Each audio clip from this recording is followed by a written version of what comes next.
So Ryan is an incredibly hot producer. That sounds funny. Um, yeah. So this song will be "Live Through the Night" by Dear Rouge.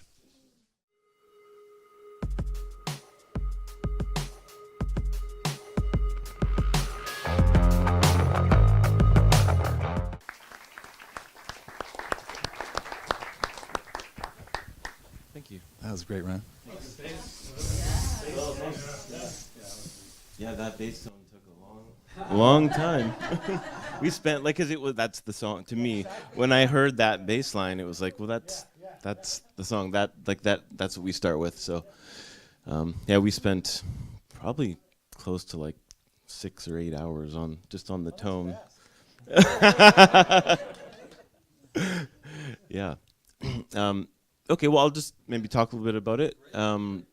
So this song, it started out as a demo, and it was demoed by a really well-known producer, and Dear Rouge is basically a husband and wife, Drew and Danielle McTaggart, and they, for this album, they decided to write with lots of different people and collaborate. So they did this demo, and when I heard this demo, it sounded like it was finished. It sounded really good. It was, everything was dialed in. It was mixed, but the band wasn't happy with it. They didn't like where it was at, so they asked me to kind of take it on and sort of reapproach some of the ways that the instruments were recorded. So the big thing that we did was that we ended up retracking everything, but we started by playing everything live, as opposed to the original demo bass, which sounded surprisingly real, was MIDI, and the drums were all sequenced in MIDI, and Dear Rouge really likes the sort of raw energy of a performance. So that was sort of my main, or the first thing that we did with this song. So like I said, we started with the bass, and we had to get like really, really gritty bass tones, something that had some really nice bottom end, but that was still clear enough to cut through, because that hook, it's basically the hook of the song played on the bass. Yeah, so the next step, I guess, would have been the drums. There's a ton of layers on everything in that song. I mean, the demo that I started with, there was so many tracks. I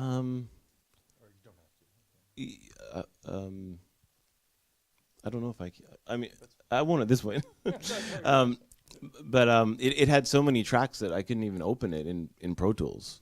So the biggest one of the obstacles of this song was like taking out the stuff that didn't need to be there anymore. There was so much material, and then we added another entire layer of live instruments. But with the drums, we tracked them live with their drummer, who's really, really great, and the live drums sounded awesome. But I think I ended up using them as just a layer, because the electronic elements that were in there already, I expanded on those, and it was just working with the bass. Can I ask, was there a lot of time where you worked on this alone, or were they always with you, or the husband and wife, or the band all together? It sounds like a lot of editing. Yeah, I spent a ton of time on my own, and that's usually the way that I like to work. I like to get incredible performances from artists, and then like sit down and nerd out and noodle on my own. It's just how I like to work, and the process does take longer, but it's just the way that feels natural to me. And then you you call them back in and they give you notes? Do they give you notes remotely or? No. For this record, we were doing a big chunk of time. So usually they would come in for the first half of the day, or up until 4 or 5, and then I'd spend the rest of the night just kind of noodling. Nice. Yeah. And I find there's a lot of inspiration there for me personally when I can sit down and just see where a sound takes me. Well, sometimes it'll just be processing. Other times it'll be like, well, this guitar part was played really well, but it's not working for the song, so I'm going to chop it up and make it something completely different. Do you run tracks over to Winston and say, hey, can I get your feedback on this? Do you, maybe to everybody, do you do a lot of like listening to each other's work or no? Could I do that, Winston? Joe, could I? No, I do have a few people that I send it to, but the thing that I'm careful with when doing that is that it's so subjective, and everyone has their own opinion. And if you send it out to too many people, you're just going to get confused, right? Because people are going to have opposing views. Yeah, and you've got band, you've got A&R, wanting to hear and give their notes. Right. So I try to keep it fairly close. Do artists bring a lot of references to you? Like a lot of artists bring, I want to sound like this, or I want to sound like that, and is that a common? Yeah, it's super common. For a long time, I was sort of I wouldn't say afraid, but when people would send me a reference, I'd be like, oh, great. Now I'm gonna have to make it sound like something that it's not. But I think the key to that is to listen to the references early on, and use them as what they are, that references. Like realize that like I'm not whoever made that song, and you're not whoever that band is, but there's some cool things here, and what can we take from this to make this song that we're working on better? Cool. Oh, yeah. Sorry. Go ahead, go. Do you want to go first? Well, I was going to say about the reference thing. Yeah, yes, I get those requests all the time. I try to discourage them, and I try to encourage people to explain. And a lot of times I'll know the song that they're talking about or the sound that they're talking about, but I'll try to get artists to explain to me the emotion and the character or the impact or the reason behind the reference, what they're trying to get out of it. Because I think it's important to make it your own and not copy something else. And even though you can never copy it to a T, I think it's more important to get your interpretation of that reference. And I'll just give you a really quick story. I don't want to monopolize this, but I mixed an album for Ricky Lee Jones about 10 years ago, and I had mixed a number of songs for Ricky previous to this one moment, and it was the end of a day, and she told me this story about how her mom had a stroke, and she was kind of a prisoner in her own body, and how she couldn't speak, and the frustration, and how debilitating it was to her, and how it affected Ricky. And Ricky was very wise in that the next day, the song I had to mix was a song called There Is a House on Elmhurst Road, and it was about her mother and growing up with her mother in that house. And I immediately knew it by the lyrics of the song, but that instantly put me on a path of like, this song is important to Ricky. I gotta kick the hell out of this. I gotta make this the most emotional mix possible. I could hear the moments of frustration and the captivity, if you will, in the arrangement that she had made. And had Ricky walked in with a demo of I don't know, Nine Inch Nails track or whatever, and said, can we get something like this? I would have limited myself. I would have only gone as far as that reference track. So I think it's important to kind of empower and encourage artists to think, what are you trying to get to? What is it that you want? No, you don't want that flanged guitar. You want some guitar that sounds like it's coming from outer space. Let's get that. So, anyways. Yeah, I was just gonna say I love the song a lot. It was amazing, and like the mix was so good. Did you mix it as well? Yes. Yeah, cool. It's just like when a song's kind of ambient like that, do you feel like you like enter it differently than you would if it was otherwise kind of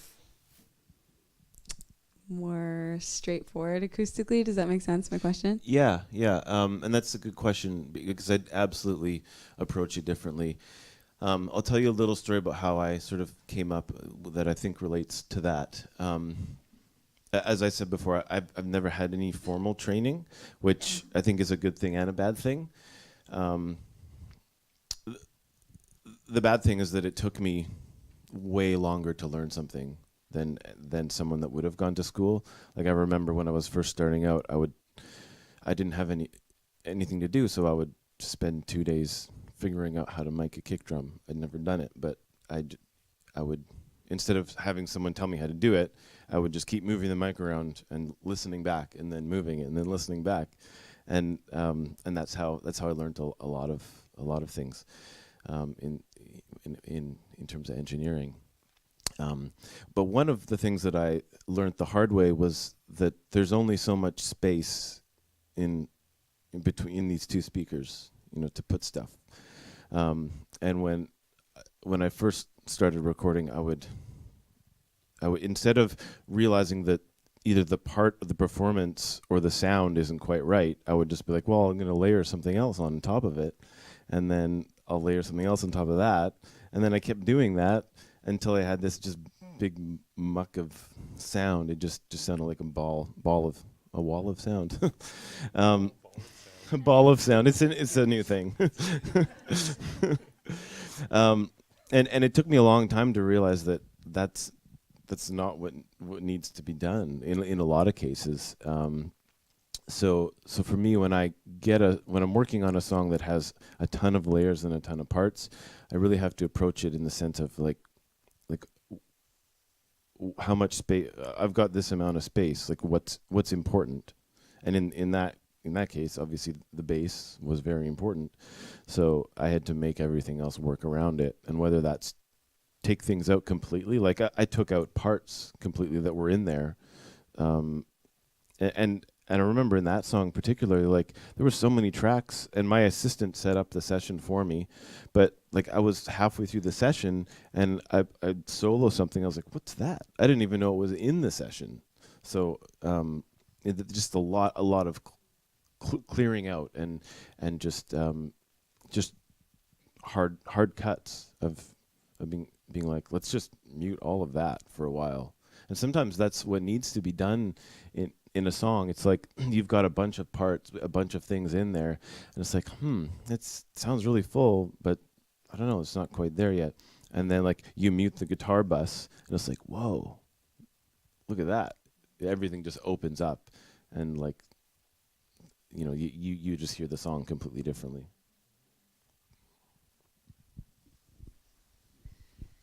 Hi. Yeah, my question was on a similar topic, and for you too, Lisa. Just in terms of mixing electronic and acoustic genres, for me, I've definitely come from like a jazz background and more acoustic music in general, but I'm just wondering how you approach the blending of the two, like, yeah, just electronic versus acoustic, and also if it's something that's outside of you, something that you would normally listen to, how you would go about learning, even just like when you say like chopping stuff up and using different effects and whatever it is, like if it's glitch pop or like some new electronic technique, like how do you go about learning just how to do it in the studio? That's a really good question. And myself, I feel like I'm still learning the electronic elements. That one, I mean, that just exploded, and it's some of my favorite music, but it's also very foreign to me. I grew up listening to rock music, and I started in a rock studio, and I geared 10 years of my life to like miking a really banging rock drum kit. So then this happened, and it was super inspiring, and it was just like a whole new set of tools and a whole new like sonic palette. So I'm still learning personally. I think I sort of started by just mixing the two. So if I had recorded a drum kit, layering up samples, which is super common, but then leaning a little more heavily on the electronic elements. And now I feel like I could make just an electronic drum kit work in a song, whereas maybe a couple years ago I would have been inclined to go record and layer on that.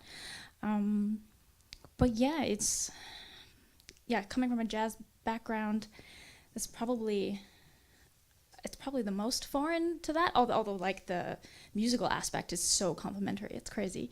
I immerse. So if I'm gonna go, like I moved to Alberta, I needed to learn what country music was. No one in my life had ever put on a country record. So I listened to, like, my Spotify is just top 40 country, old country, and especially if you have a musical ear, which I'm sure you do, like if you just immerse yourself, even for a short period of time, you're gonna pick up on all those little cues and how they're working and intermingling, and yeah. One question. Oh, sorry. No. I do have to keep moving, but That's sure. Yeah, one question there.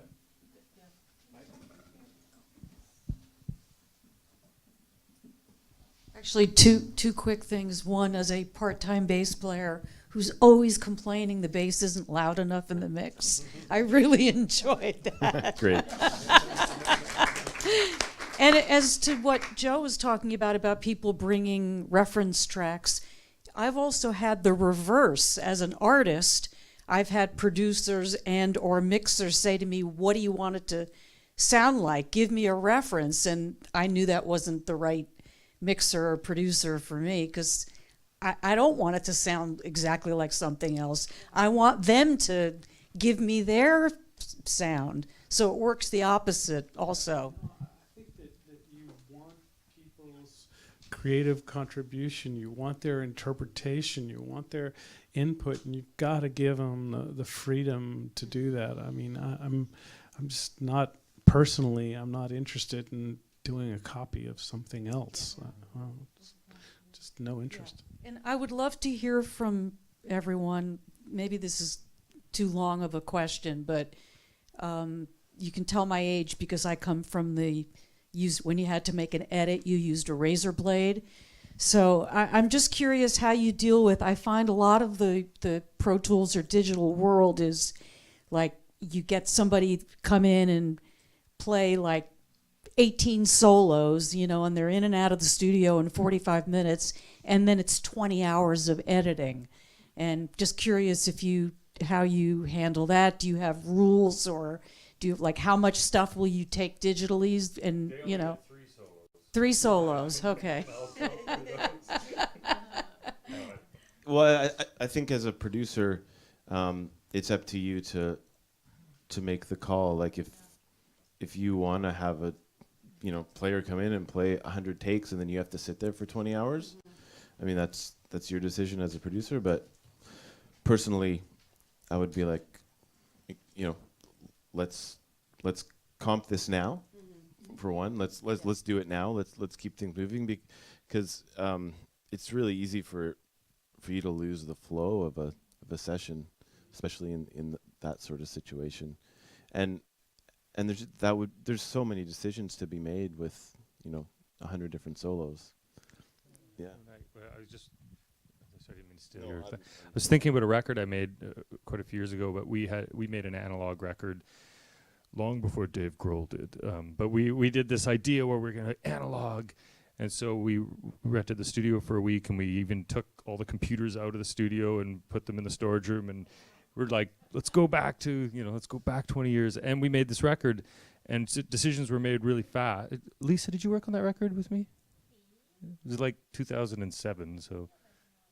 With the metronome, yeah, we mic'd a metronome for our click track, and it was too fast, so we hung paper clips on it to slow it down. And anyways, we had a lot of fun. We had some label money, so we were like, but at the end of the day, we made decisions really quickly, and so we weren't, and of course we only had 24 tracks to work with, so you couldn't do too many takes. And I remember, so this was actually a record for me when I was as an artist, and so I remember cutting 3 vocal takes, and then much like they would do, those 3 we'd bounce them down to 1 take, which would so then free up those 3 tracks.